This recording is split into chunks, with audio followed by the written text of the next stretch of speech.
Nigerians decry petrol price hike as NNPCL denies memo announcing increase. Food crisis looms as floods ravage over 115,000 hectares of Nigerian farmland. Yobe state government buries 37 victims of terror attack amid public outrage. On the foreign scene, 129 killed in DR Congo jailbreak attempt.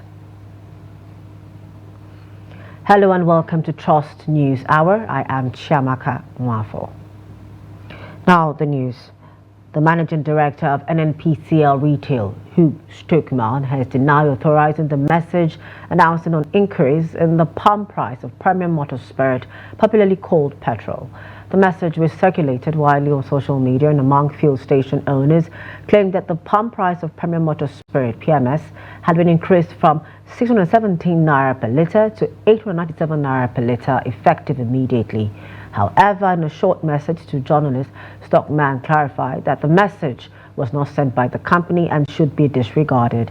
Reports had earlier emerged that the Nigerian National Petroleum Company Limited (NNPCL) had increased the pump price of petrol from 568 naira to 897 naira per litre amid lingering fuel scarcity and crisis in the country.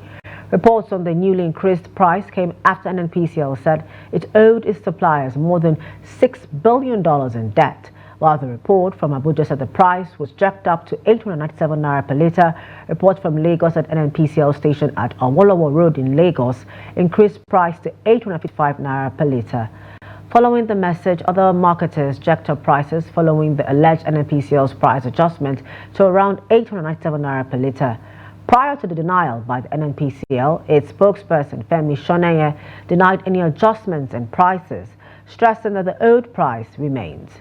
Earlier, the federal government also denied reports that it directed NNPCL to peg fuel prices at 1,000 naira.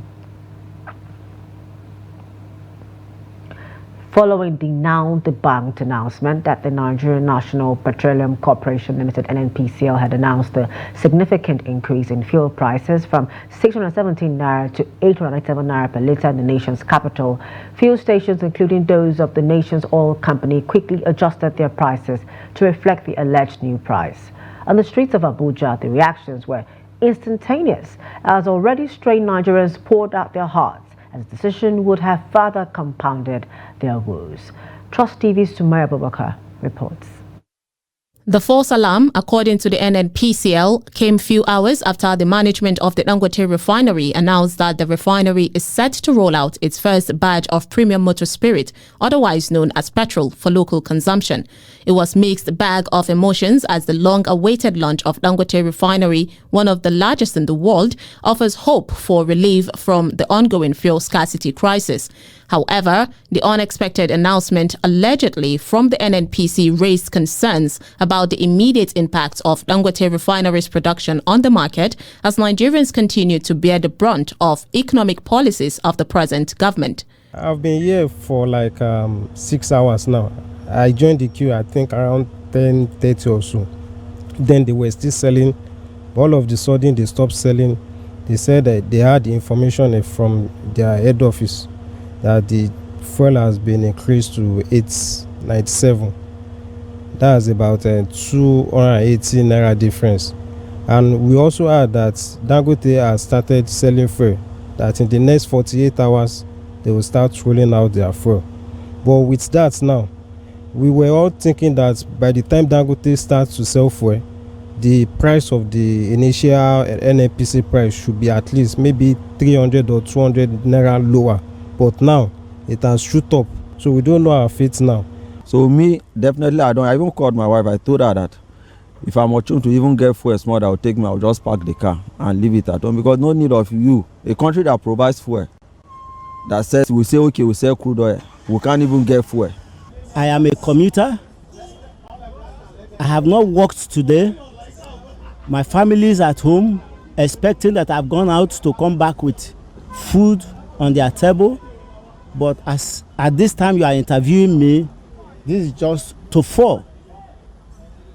And I've done nothing, and I've not been able to enter the filling station to buy fuel. With the government denying asking the NNPC to increase fuel price, citizens are skeptical whether the Dangote refinery fuel release and NNPC being the sole buyer will favor Nigerians.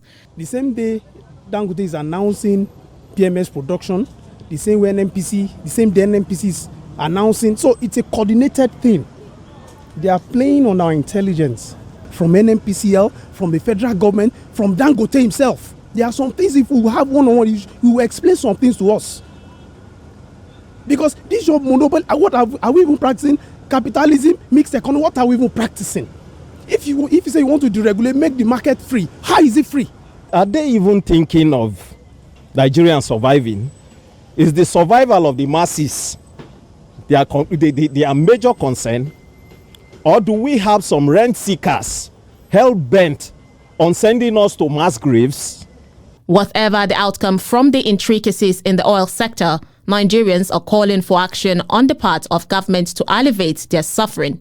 My call on government is just that they should just look at it from the angle of we the masses, because when the price of oil has increased now to about 280 naira increments now, it will surely have a negative effect on our consumption. Let them go back, let them truly pay subsidies on things, let people breathe.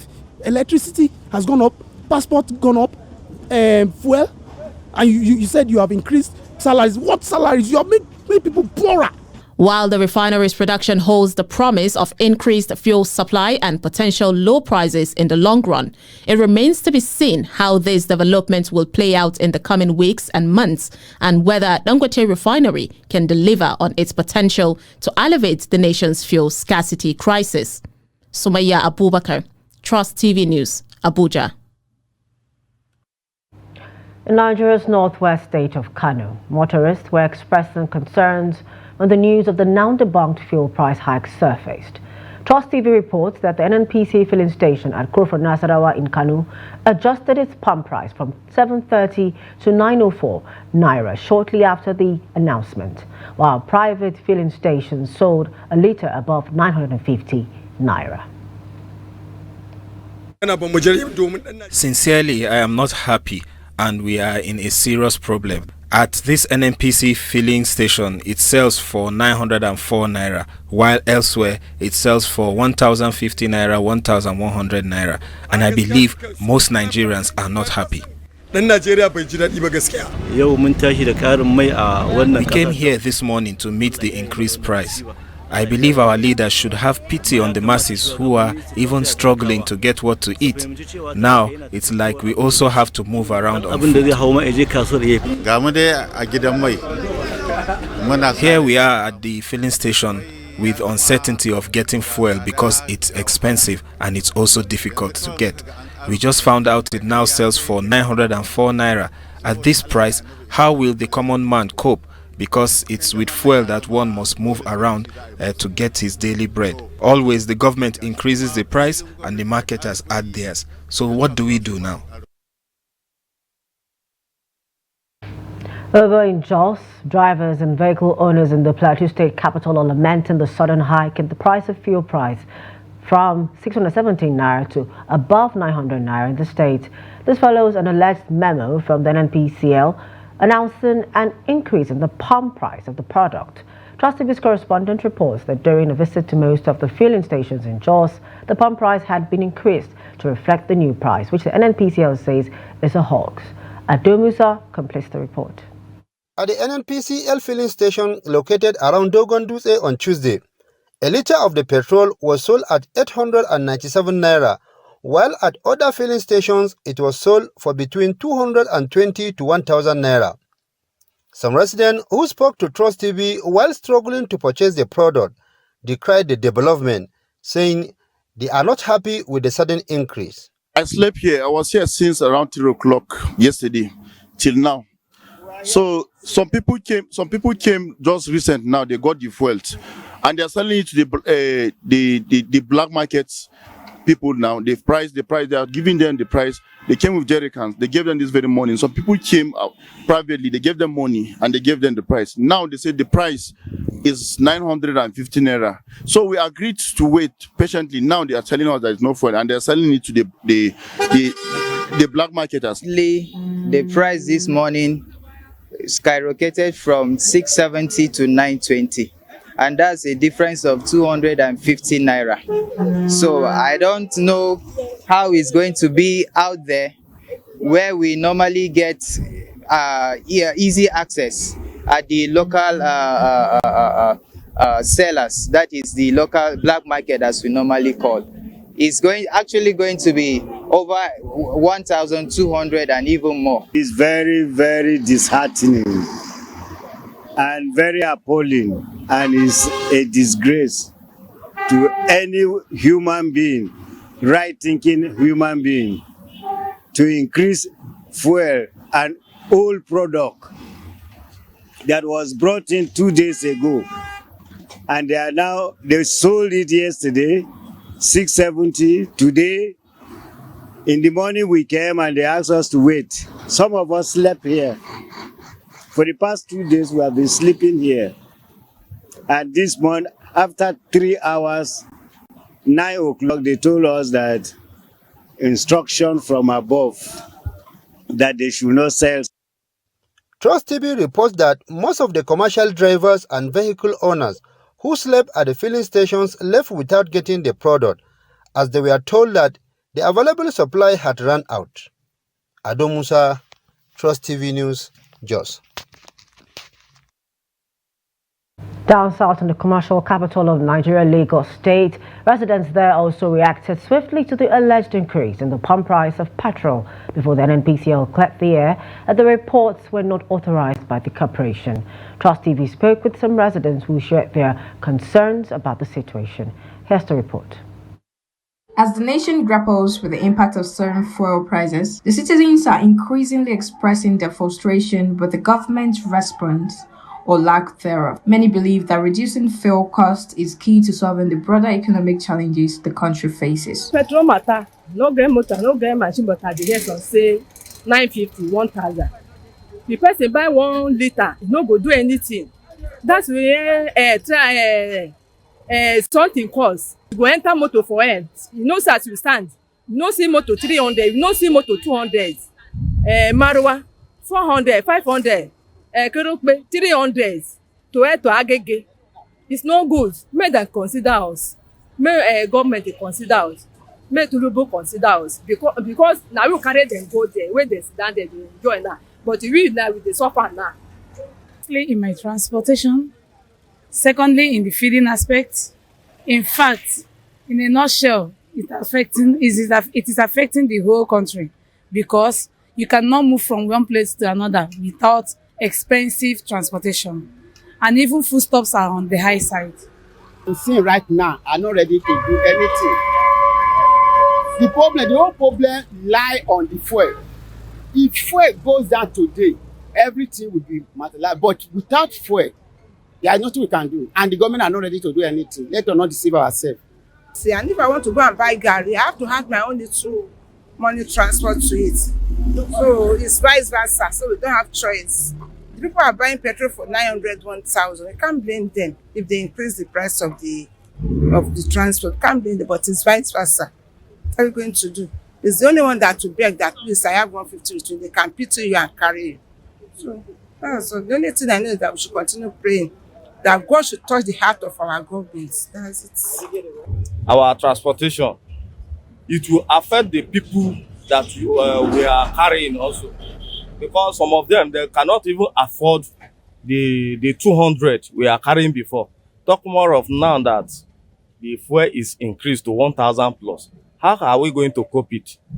So the thing is very bad. It's affecting us a lot.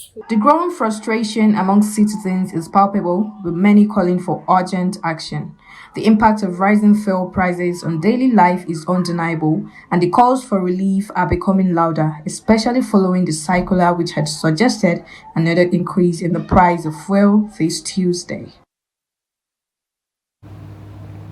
The Nigerian Labour Congress NLC has condemned the federal government's recent secret increase in fuel prices, calling it a betrayal of their agreement to accept a 70,000 naira minimum wage on the condition that fuel prices would remain stable.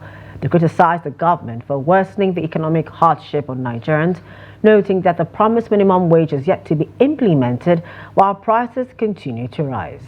The NLC also highlighted the government's failure to reverse a 250% electricity tariff hike, despite assurances from the National Assembly. The Congress further condemned the government's repression of protesters following the End Hunger/End Bad Governance protest, where many were unjustly detained and charged with severe crimes. They demanded an immediate reversal of the fuel price hike, the release of detained protesters, and a halt to arbitrary arrests and oppressive policies. The NLC vowed to continue defending Nigerians' rights and warned that more actions would be taken soon. Dangote Refinery is set to roll out its first shipment of premium motor spirit, commonly known as petrol, today, Tuesday, September 3rd. The refinery, with a capacity of 650,000 barrels per day, has successfully completed its testing phase and is now ready to introduce this product to the local market. This development is anticipated to provide much-needed relief to Nigerians who have been grappling with severe petrol shortages in various towns and cities across the country. Insiders stated that the Nigerian National Petroleum Corporation Limited (NNPCL) will be the initial purchaser of Dangote's products, with NNPC officials already stationed at the Lagos petrochemical plant to take delivery.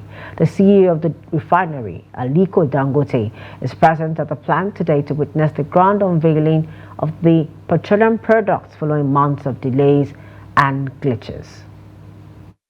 And I hope this refinery will actually change the entire dynamics, not only in Nigeria, but in sub-Saharan Africa. The capacity that we have will not only meet up with the Nigeria's demand, will meet up the demand of the sub-Saharan Africa at least. So we thank you very much for your support. We will now take you. You can see that this is the sample. This is the sample of the petrol. It might be a little bit you see it like a different color, but that's the real this thing, So you are now going to have good petrol where the engines of your vehicles will last longer. You will not.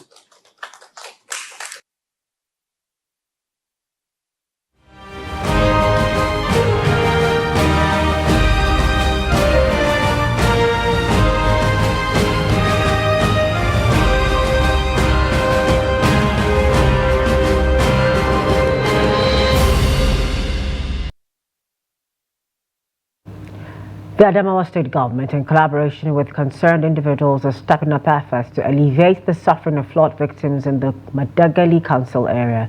The recent devastating floods have displaced over 13,000 people and ravaged thousands of households across 3 local government areas in the state. Through coordinated relief efforts, vital supplies are being delivered to those affected, offering a lifeline to communities grappling with the aftermath of this disaster. Gibson Swadigo tells us more. It has destroyed many houses and many lives are gone. Victims of the flood described the ugly experiences. 3 local government areas in Adamawa State, Numan, Demsa and Madagali, have been severely impacted by the recent floods, with Madagali bearing the brunt of the disaster, affecting 11 communities. The aftermath has been devastating, cutting off major road networks, leaving commuters and goods stranded as residents continue to grapple with the significant losses. The doubting task of rebuilding their lives has only just begun. This thing is beyond state government, so we are calling on the federal government and the world to please come to our aid, because this is a total devastation. We lost everything. We lost our economic life and everything. So we are now in emergency. In the wake of the crisis, both the state government and private individuals have mobilized to provide critical relief to those affected. Federal lawmaker Zakaria Yampa, representing the Michika-Madagali Federal Constituency, has also played a significant role, donating food and non-food items to help ease the suffering of the flood victims. It's a very bad situation that we have. Our people, we are just recovering from the insurgents that have displaced us, and now we have a flood that have come and made our people displaced again. And as you can see, the number of people that are here in our IDP camp is so bad. The floods were triggered by heavy downpours from the Mandara Mountains, and residents are bracing for the possibility of further devastation.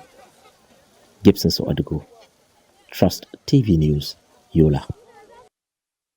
Over in Jigawa State, the Emergency Management Agency has distributed emergency health drugs to people displaced by flood in Bulangu community, Kafin Habusa local government area, to combat the ongoing malaria outbreak.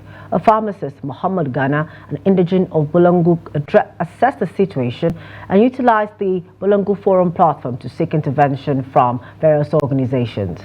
The drugs specifically designed for malaria treatment include artemether and lumefantrine tablets, malaria rapid test kits, sharps collectors, and disposable bags. Executive Secretary of the Emergency Management Agency, Haruna Meriga, commended the Bulangu Forum's efforts in facilitating the provision of medical kits. He stated that the supplies will enable healthcare workers to effectively treat and diagnose malaria cases, reducing the risk of complications and fatalities. The flood affected over 2,000 families in the area, displacing about 400 people, destroying houses, farmlands, and property worth millions of naira. Bulangu IDP to deliver some of the medication. Philanthropists organize and buy the drug, so that we went to give them the drug and to see how the camp is being managed. Okay. His Excellency, before he travels, he gave us a message that we have to make sure that the camps are well treated. I also interacted with a forum we have here, which I use as a platform to request for donation from various organizations and individuals. Luckily, some of the institutions responded, like GPAM, Jigawa State. They donated some drug items worth 100,000 to us.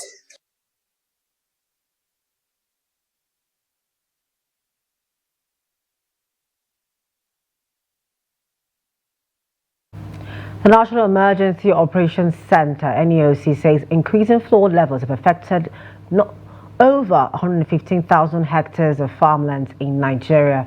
A breakdown of the affected states revealed that Bauchi recorded the highest affected farmlands with 50,343 hectares, Taraba with 22,182 hectares, Jigawa with 9,919 hectares, Niger with 9,488 hectares, and Sokoto with 8,676 hectares. The report on the 2024 flood by the Center also said 29 states of the Federation, 154 local government areas, 611,201 persons have been affected, adding that 225,169 persons have been displaced, with 83,457 households affected, while 201 lives have been lost and 2,119 injuries have been recorded so far. The new flood data comes on the heels of recent food shortages in the country, and food inflation put at over 40% by the National Bureau of Statistics, NBS. On Monday, a Central Bank of Nigeria survey said rising inflation rate will force Nigerian households to spend the largest amounts of their earnings on food in the next 6 months. According to the CBN report, the poll was conducted from July 22nd to 26, 2024, with a response rate of 99.7%, with its sample size drawn from the NBS master sample list of 1,665 households in the 36 states of the Federation and the Federal Capital Territory. The Yobe State government has carried out the mass burial of 37 victims from the recent attack on the Mafa town. The bodies were transported to the palace of the May Jejere in Babangida, the headquarters of Tarmuwa local government area, where the burial took place in the afternoon. Sheikh Hudu Muhammad Yusuf, the chief imam of the Yobe Islamic Center, led the funeral prayers attended by thousands of sympathizers, relatives and friends of the deceased. On Sunday, suspected Boko Haram insurgents invaded Mafa village in Tarmuwa local government area, resulting in the tragic deaths.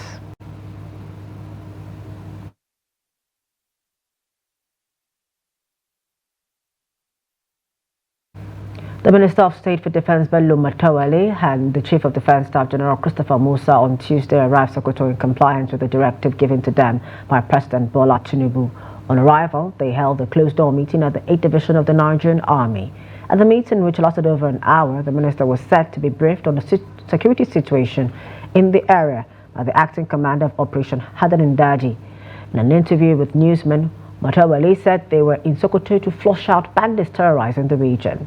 The minister also addressed troops, encouraging them not to be distracted by the recent happenings in the state, apparently referring to the killing of 4 soldiers and the burning of 2 MRAP by the Bello Turujis-led bandits.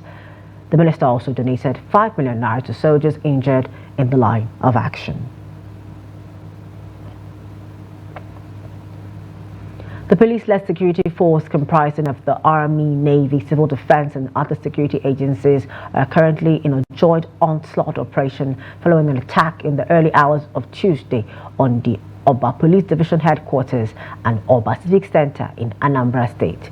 A statement by the Police Public Relations Officer, Anambra State Police Command, SP Tochukwu Ikenga, said the suspected armed secessionist group started shooting sporadically in an attempt to gain entrance to the police station.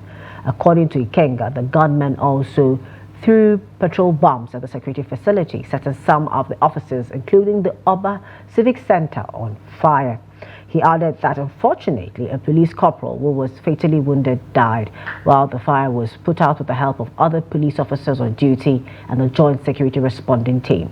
The Commissioner of Police, CP Nange Obono Itam, while condemning the attack, described the invasion of security facilities and hostility towards security agents as an attack on the soul of a nation. He vowed to bring to book those behind the unholy act. 2 more stories. An outbreak of cholera has struck Krikasama and its surrounding areas in Jigawa State, leaving 7 people dead and others hospitalized. The outbreak, which was confirmed by the primary healthcare coordinator of the local government area, Musa Abdullahi, has affected several communities, including Maluri and some others of the Baturia village. According to Abdullahi, the symptoms of the disease include diarrhea, cramps, nausea, vomiting and fever. The head of the Department of Water and Sanitation, Muhammad Maisamari, reported that a team of health personnel has been dispatched to the affected areas to provide necessary medical services. The outbreak is believed to have been triggered by the recent torrential rainfall in the area, which has led to the dilapidation of buildings and contamination of water sources. Residents of the affected areas have been advised to take necessary precautions to prevent the spread of the disease, including proper hygiene practices and avoiding contaminated food and water. Over in Adamawa State, Governor Amadu Fintiri of the state has visited the fire-ravaged section of the State Specialist Hospital in the capital of Yola, expressing deep concern over the incident, describing the hospital as a collective heritage that must be safeguarded by all. He called on the public to remain vigilant against saboteurs intent on undermining social well-being. Despite the unfortunate incident, Governor Fintiri affirmed his administration's unwavering commitment to prioritizing the health sector to ensure the welfare of the people. Some are thinking of saying that they take us to the Stone Age.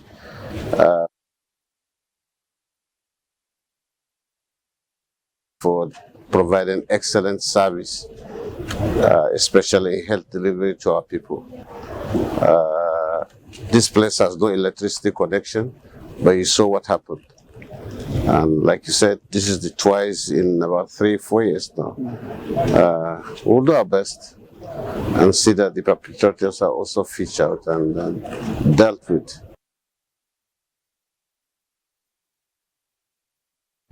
As Nigerians continue lamenting the rise in unemployment and crash in businesses across the country due to the crumbling economy, a Gombe farmer has challenged unemployed youths and public office holders to venture into agriculture. Sale Maikudi, who describes agriculture as a lucrative and reliable business, said he's living a comfortable life from growing tomatoes and peppers. Hassan Kohli reports. Maikudi, a Bula resident in the Akko local government area of Gombe State, is only a secondary school graduate. While his colleagues furthered their studies and went ahead to secure white-collar jobs, Maikudi engages in growing and trading tomatoes and peppers for a living. Despite many challenges, he defied the odds to sustain the business and now is making a profit that runs into millions every 3 months all year round.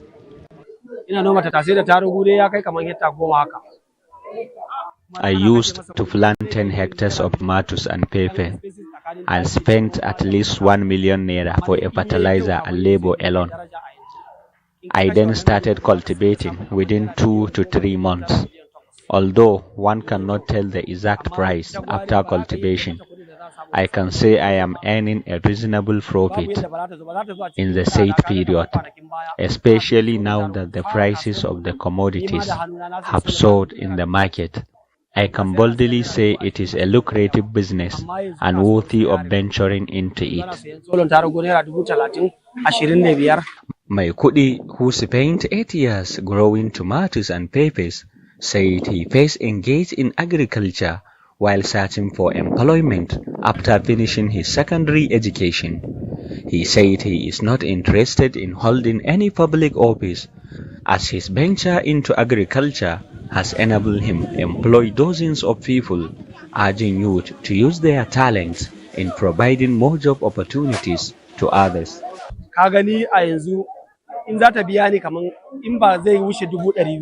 To me, white-collar jobs are not worth the stress because I am earning a lot here and living peacefully. So even if the government offers me any job, I will not even consider it unless it is more than 200,000 naira a month, which is still far less than my monthly earning. So I am urging my fellow youth not to rely on government. They should be creative and self-reliant to enable them employ others by engaging in agriculture. In my opinion, even public office holders should consider venturing into agriculture. Maikudi says he is always happy to see youths who are innovative, warning that the current economic situation needs diversification and multiple streams of income, especially in the area of agriculture. From Gombe, Hassan Kohli, reporting for Trust TV. The Federal Competition and Consumer Protection Commission, FCCPC, has dismissed claims that it plans to regulate prices in the Nigerian market. It clarified that its current directives are solely aimed at curbing exploitative practices and maintaining a competitive marketplace. The FCCPC discloses in a statement by its Director, Special Duties and Strategic Communication, on Daja Ijagu on Tuesday. The statement came in response to feedback from the organized private sector and other stakeholders who expressed concerns over the Commission's recent directive to businesses to hold practices such as price gouging and price fixing. The Commission stressed that its role is not to control prices but to ensure that the market operates fairly. The Commission emphasized that while external factors such as foreign exchange fluctuations and the removal of fuel subsidies have significantly impacted pricing, these do not justify unfair practices that exploit consumers. According to the United Nations International Children's Emergency Fund, UNICEF, about 10.5 million students are out of school in Nigeria due partly to insecurity. This has become a source of concern for stakeholders in the sector, who are now seeking ways of strengthening security, resilience and integration of host communities in the protection of education. Noel Sampson has more. The effect of insecurity on education has led to the loss of manpower in educational institutions, poor quality of education, destructions of infrastructural facilities, as well as brain drain. Beyond this, it has also led to closure of educational institutions, discouragement of educational pursuits by children, internal displacement of learners, as well as reduction of private investment. Addressing these challenges is the focus of a gathering by stakeholders to strengthen security reliance of schools in the FCT. We are not only using the traditional security agencies, we are bringing in the civilian JTF, the vigilantes, the hunters, you can see all of them here, even the local vigilantes. We are incorporating all of them into the security architecture of the safe school system. That's why we have the manpower, because we are encompassing everybody that is involved into security. So the manpower is assured. We are equally using technicality. We have the drones we are brought in to use. We have the binoculars we are brought in, which we are going to use for the school system, so that wherever you are, the drone can go around to check the environments. We are talking of 7 hours drone. Now we are acquiring the 9 hours drone, which can go through different local area councils. Yes, it is already at the grassroots level. This initiative at this level is only encapsulating what we have already started at the grassroots. We already have a safe school initiative right from public and private schools at the area council level, which culminates at the FCT level. And now this is a national project. And right now, currently, we are working on ensuring harmonizing the SOP of the safe schools operations. And we're able to mainstream safe schools into the security agencies, into the operations of security agencies. We've done a lot of sensitization in states, and in some areas where we do not have network, we're able to invest in technology using application at the panic button. Meanwhile, some schools in the FCT highlighted how they secure their school and students, as well as how they respond to crisis. We believe that the school belongs to the society, and the society owns the school. So they are stakeholders of the school. So they have the role to play in security. That's what we do there. So any matter of security concerns that concerns the school, we quickly run to the chief palace. This is what is happening. The chief of Geriki, specifically, so he has been attending to us, has been assisting us, because our students, most of them are from Geriki, the Geriki area 10 and area 11. That is where our school is situated.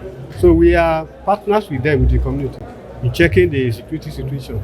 Having a well-drawn security plan in schools would aid emergency response, evacuation, and ascertainment of all persons within the premises, thereby making rescue easy. It also prevents the infiltration of weapons and other unlawful equipment, while also reducing crime rates, among others. Noel Samson, Trust TV News, Abuja. Vice President Kashim Shettima, Speaker of the House of Representatives Tajuddin Abbas, National Security Advisor Nuhu Ribadu, and Katsina State Governor Dikko Rada were among dignitaries who attended the funeral prayer of the mother of late President Umaru Yar'Adua, Hajiya Dada, in Katsina. The prayer, led by Sheikh Aminu, was held at the Old Katsina Stadium near the Yar'Adua family residence. Other notable attendees included former Vice President Atiku Abubakar, Peter Obi, former Vice President Namadi Sambo, and members of the National Assembly.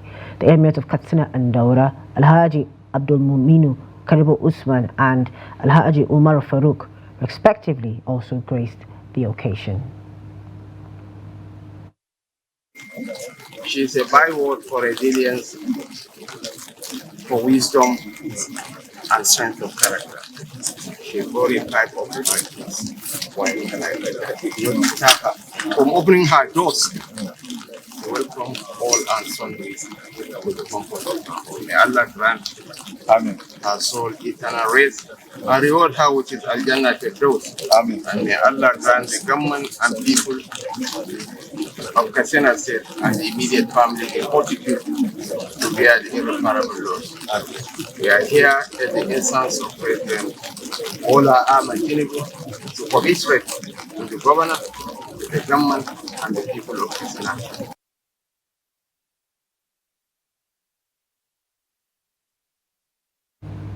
It's now time to join Yusuf Okogu for Business News. Welcome to Business News. I am Yusuf Akogu. Pension fund administrators have shown a strong appetite for corporate infrastructure bonds targeting high yields in the debt market. According to the National Pension Commission, PFAs invested 91.12 billion naira in infrastructure bond in the first 6 months of 2023. Pension Fund Operators Association of Nigeria say they raised their stake to 103.86 billion naira in the corresponding period of 2024, representing an increase of 14%. Chief Executive Officer of PenUp, Ogoche Aguda, say PFAs have recognized the significant infrastructure gap in Nigeria and are actively investing to bridge it through corporate infrastructure bonds.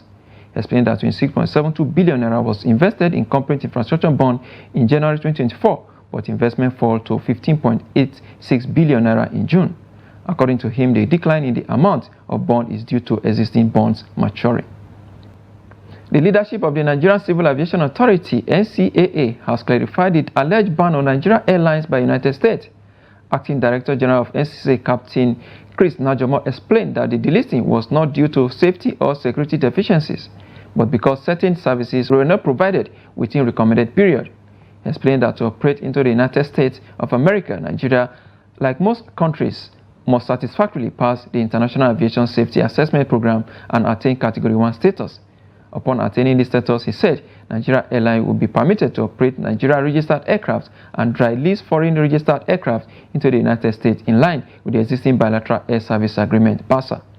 He added that the first time Nigeria attained Category 1 status was in August 2010, and the U.S. Federal Aviation Administration conducted another safety assessment on Nigeria in 2014. According to him, a further safety assessment was conducted on Nigeria in 2017, after which Nigeria retained her Category 1 status. NGX closed Tuesday trading in green as investors continue to take advantage of low stock prices to boost their portfolios. Let's see how it went down today. IMG lead again as their 10% it gained to close at 31 naira and 90 kobo per share. CI Leasing also up as well.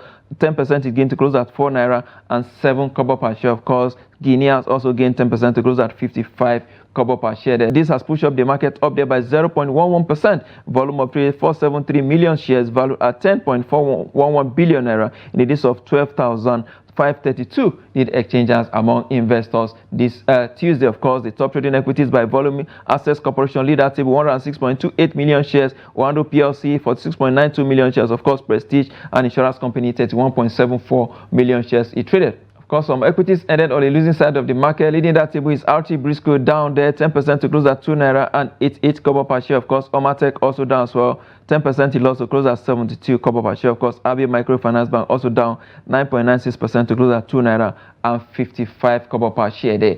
And that's the highlight of stock trading as it went down this Tuesday on the floor of NGS. Let's see the global stock market and exchange rate data for today.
Oil price dipped further on Tuesday as the Dangote refinery in Nigeria, Africa's biggest and newest crude processing facility, is set to begin production of gasoline, potentially upending global gasoline flows.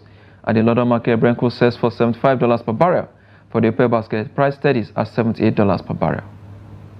And that's business. I am Yusuf Akogu.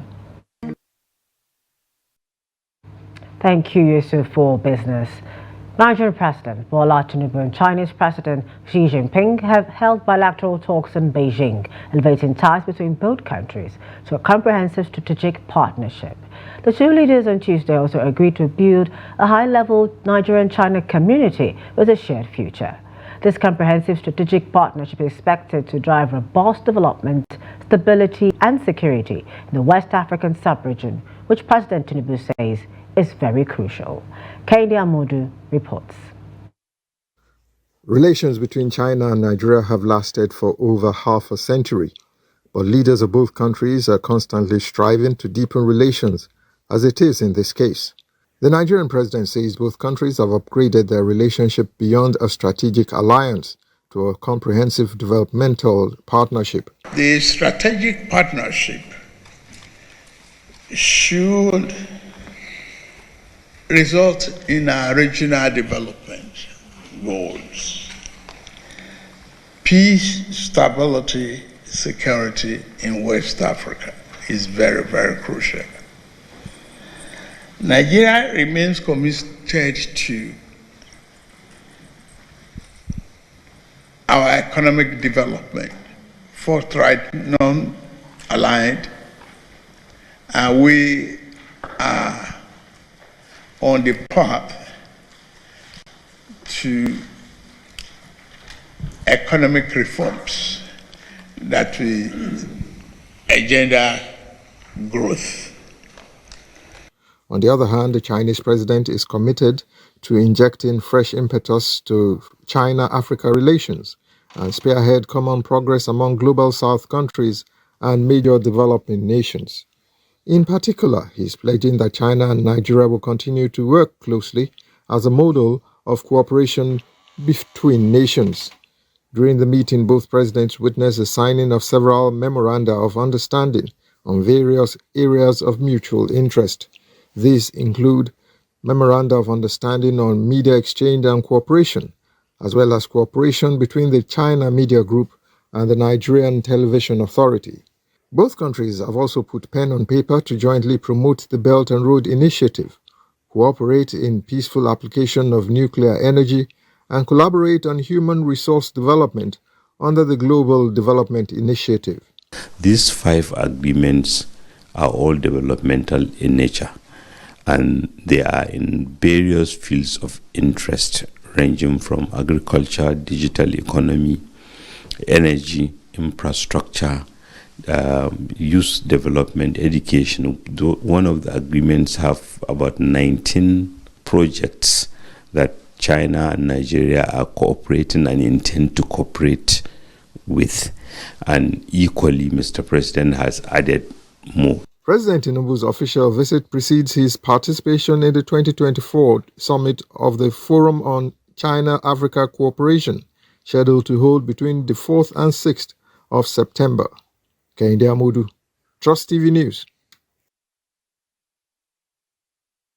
And with that, we go to the forums where at least 129 people have been killed, most of them in a stampede following an attempted jailbreak in Congo's main prison and the capital, authorities have said on Tuesday. A provisional assessment showed that 24 inmates were shot dead by warning gunshots as they tried to escape from the overcrowded Makala Central Prison in Kinshasa early Monday. Congolese Interior Minister Joaquim Shabani said on X. Makala, Congo's largest penitentiary with a capacity for 1,500 people, holds over 12,000 inmates, most of whom are awaiting trial. Amnesty International said in its latest country report. The facility has recorded previous jailbreaks, including in 2017 when an attack by a religious sect freed dozens. Justice Minister Constant Mutumba called the attack a premeditated act of sabotage, adding that those who instigated these acts of sabotage will receive a stern response.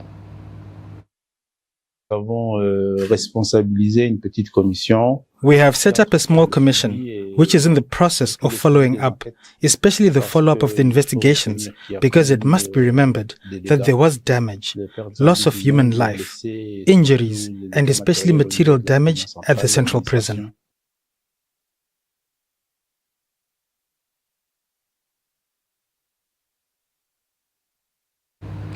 And it's time to join Adini Ajishafe for Sports Update. The Nigerian Football Federation (NFF) has suspended 2 referees involved in the ongoing Nigerian Women Football League (NWFA) Championship in Calabar, Cross River State. The affected referees are among Indongesit Anthony from Akwa Ibom and assistant referee Blessing Nweka from Rivers State have both been withdrawn from further participation in the NWFL Championship. The decision, which takes immediate effect, comes in the light of their actions during match number 9, which featured Imo Queens against Pelican Stars at the UGS Stadium, Calabar, on the 4th of September 2024. According to the NFF, the officiating of both referees during the match was deemed to have brought disrepute to the integrity of refereeing. The Nigerian Women Football League, the championship and the sport. As a result, both officials who have been suspended from all refereeing activities until further notice are required to vacate their refereeing camp immediately, as directed by the NWFL Championship Coordinator. The NFF said it is committed to maintaining high standards of fairness and integrity in all its competitions and will not hesitate to take necessary actions against any form of misconduct by match officials. And still on football, the Nigerian Premier Football League (NPFL) has decided that Beyond Limits Football Academy will not participate in the 2024-2025 season due to concerns about conflicting interest. Specifically, there is one ownership of Beyond Limits Football Academy and Remo Stars, a club already competing in the NPFL, which considers a breach of Rule B11.4 of the NPFL framework and rules. As a result of this decision, the slot previously occupied by Beyond Limits Football Academy has been relinquished and subsequently handed over to Heartland FC. The decision aligns with Rule A5.2, which stipulates the criteria for club participation. Heartland FC met the requirements set by NPFL board and was the only relegated club to express interest in filling the vacancy. NPFL also clarified that there was no slot buying transaction, as such practices are explicitly prohibited under NPFL rules. That's Sport News. I'm Adeni Ajishafe.